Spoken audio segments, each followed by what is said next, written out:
Hi, and welcome to Soccer iQTV, the Shutout Pizza Files. I'm Dan Blank, college soccer coach and author of the Soccer IQ series of books.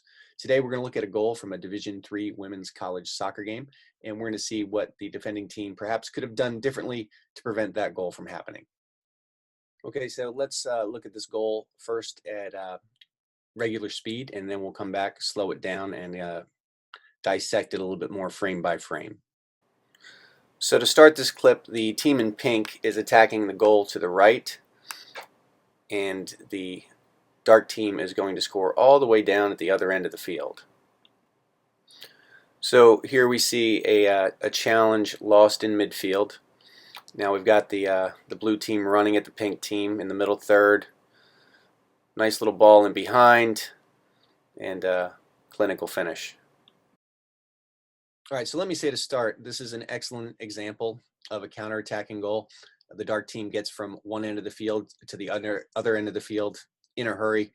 No lateral passes, no backwards passes. This is just, hey, we have room in front of us, let's go.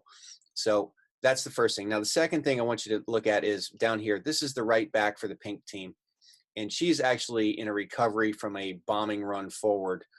And the reason I know that is because this is actually my team here in pink. And so she's working hard. She's already worked hard to get up the field. Now she's working hard to get back to our end of the field. And ultimately, you know, this is her responsibility. And this is the player who goes on to score the goal. So we're going to start with that knowledge in mind, and we're going to kind of bump it forward here a little bit. So there's the lost challenge. Now right here, the right back has decent position on the kid in dark. No pressure on the ball, which is fine for now. This player is no threat to score. We'll move it forward again. And again, as the play shapes up, this center back is moving to confront the ball. And this is what we have to understand here. The player on the ball is not the most dangerous player on the field right now. All right, her teammate running in advance of the ball is the most dangerous player on the field. Now, this right center back, this was her first game as a center back. It doesn't look like, having watched this film, it doesn't look like she ever fully realizes the relationship that's going on here. She doesn't check her shoulder soon enough. Another thing a smart player needs to account for is the fatigue of their teammates, right? Like I said, this player just made like a 60-yard bombing run forward, and she's automatically instantly has to turn around and work back.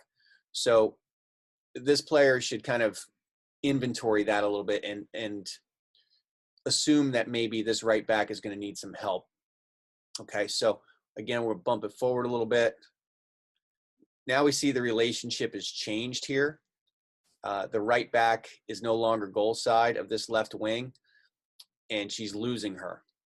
And still the right center back has not recognized what's going on here. This is what needs to happen. There's too much space between this last defender and the goalkeeper who is still out of the screen. You'll catch this in a minute. The goalkeeper starting position is not good. She's anchored to her goal line, so she's late getting out. Now, that said, when you realize that where the threat is, and it's that space in behind you, to recover, you do not have to recover at a back pedal. You do not have to recover at a side shuffle. It's okay to just turn and sprint. And a lot of players struggle with this because that means you're going to take your eye off the ball for 2 or 3 seconds. But that's okay. When you know where the most dangerous space is, where you are most vulnerable, you just get there in a hurry. Okay? And that never happens here. I don't think that this right back ever communicates with her center back that she's in trouble here, and that's another problem. At this point, she needs to be recruiting help. She needs to be screaming at the center back. The center back needs to be turning and sprinting back towards her own goal, and none of that happens. This ball it's a really nicely played ball in behind, beautifully weighted. And again, let's see if we can back this up to where we first see the goalkeeper come into the screen. All right, so the goalkeeper right here is at her 6 and she's running forward, which means she didn't likely start at her 6. So her starting position was too conservative. The gap between the center back and the goalkeeper was just too much. A well-executed ball,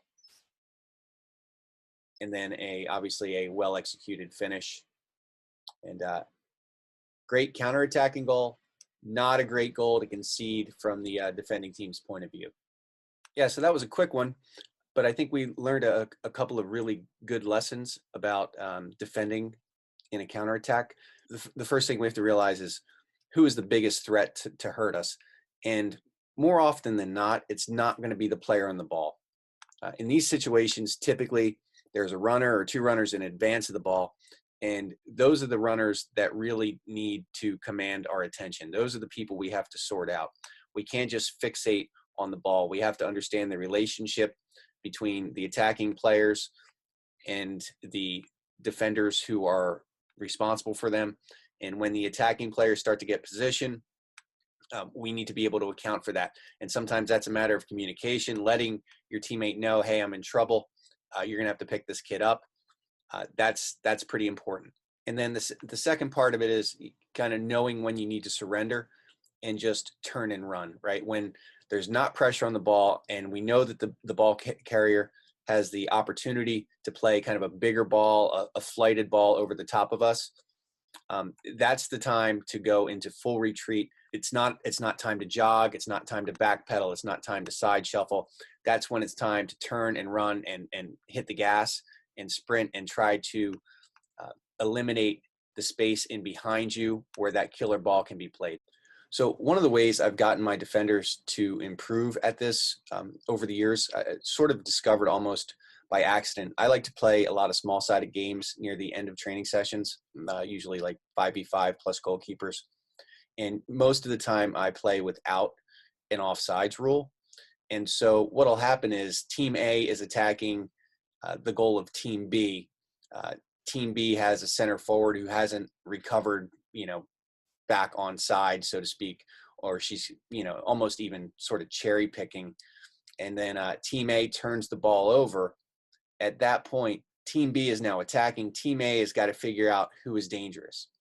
And in a game where there's no offside, chances are the most dangerous player is a player who's hanging out in an offside position. So it sort of got my defenders in the habit of immediately looking at what's behind them and trying to figure out, all right, is there a player in advance of the ball who is immediately dangerous?